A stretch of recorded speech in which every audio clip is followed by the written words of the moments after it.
Basically, the light class.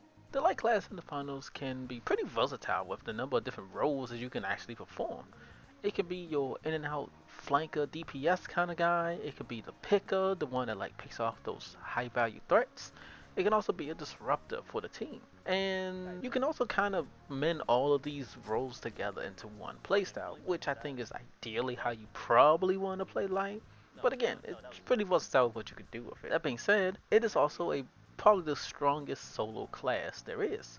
Despite having its low HP, meaning that you're a pretty high risk, high reward. Like if someone literally breathes on you, you're probably dead. You are able to kind of make up for that with all your DPS options, with your SMGs, the shotguns, the sniper, even the sword, down to the dagger. Not so much the dagger. The throwing knife, those two are more niche picks, but you have a lot of high DPS options and pretty annoying options at that. When you also accompany all your gadgets in the mix, you have a pretty healthy class at your hands. A pretty annoying class, I may add. That being said, it can also pair really well with team play. Being in a team on light, you're actually pretty deadly. I'm not gonna lie, you're pretty annoying to deal with. You have like a really coordinated team paired with like a pretty decent light player. They are really annoying to deal with because all the shortcomings that a light have, such as the HP value, for example, are supplemented with a heavy being on your team or medium. But that's for a different topic for maybe another day. This is strictly light only. That being said, let's move on to the next topic. Now, light excels at being able to move in and out really quickly. As I said, that's one of the main play styles that light has, is getting in and out.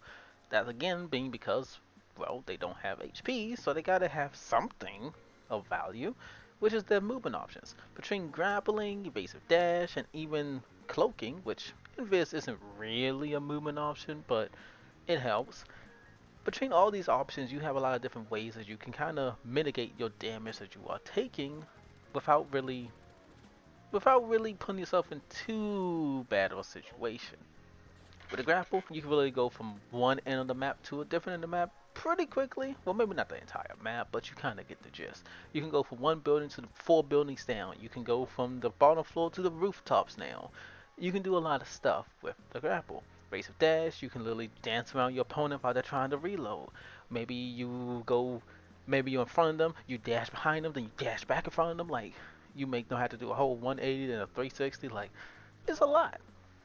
And then with Invis, you can literally just stand still and never have to move. You could just not move and you're completely Invis and they can just run right past you.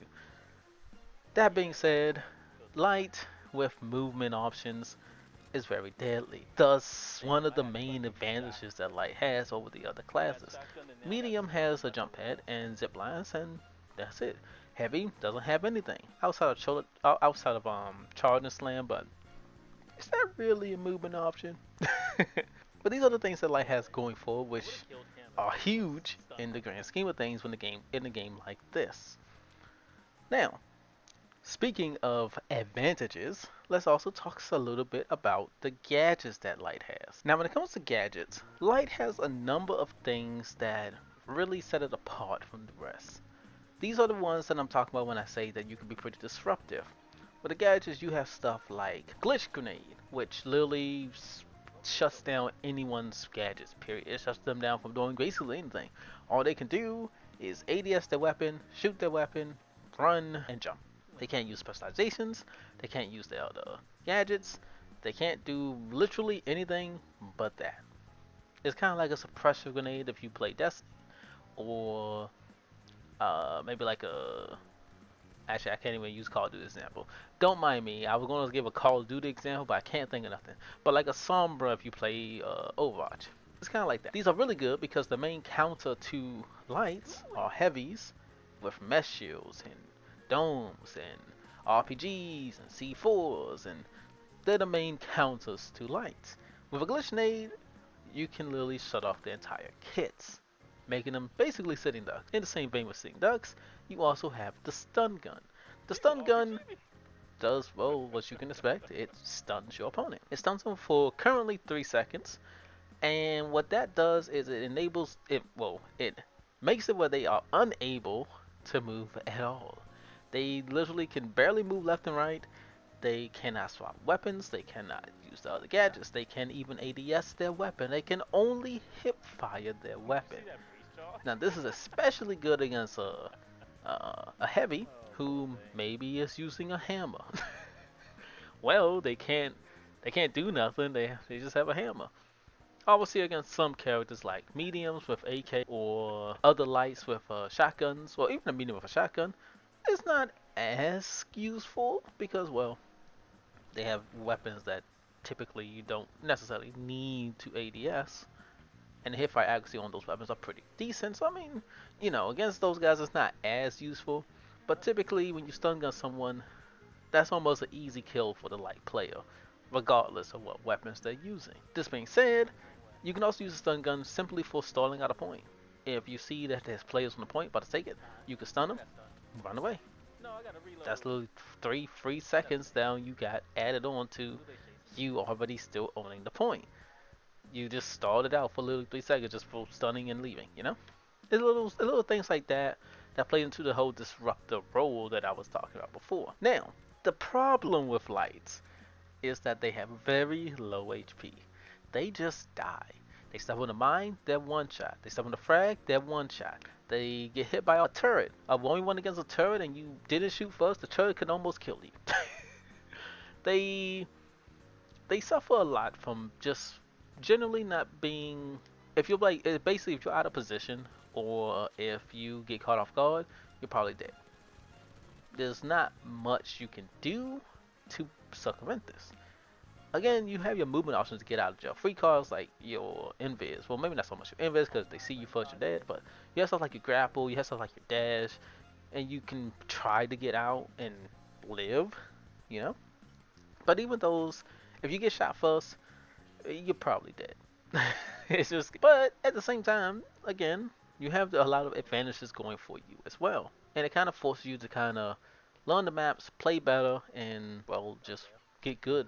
Forehead, That's essentially light in a nutshell, though. Now, I also want to point out, in my opinion, that I believe that light should be sort of like the team's anchor. Sure, the light goes in and gets a lot of damage off, maybe gets a pick off, and does what it does.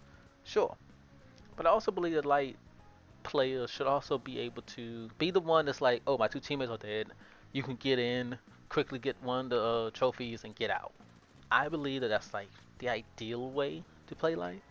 Play a little bit, you play like aggressive, but you also play a little bit passive. A little bit of both play styles in a way. Obviously, if you're using like a shotgun, probably can't do that. I'm an SMG main, so I feel like that's how SMG users should most of the time be playing. Obviously, like I've been saying this entire video, the playstyle is very versatile. You can do a lot of stuff. I just believe in most cases, light should probably be like the anchor rather than the one that goes in first and dies. Like the light shouldn't be dying. All these options you have, you shouldn't really be dying first. And I'm sure we all have seen a lot of our light teammates go in and die first. But yeah, this is essentially the video. I hope you guys enjoyed. Yeah, I don't really have much else to say. Light's pretty good. Next I'm probably gonna do medium. Maybe I do heavy as well.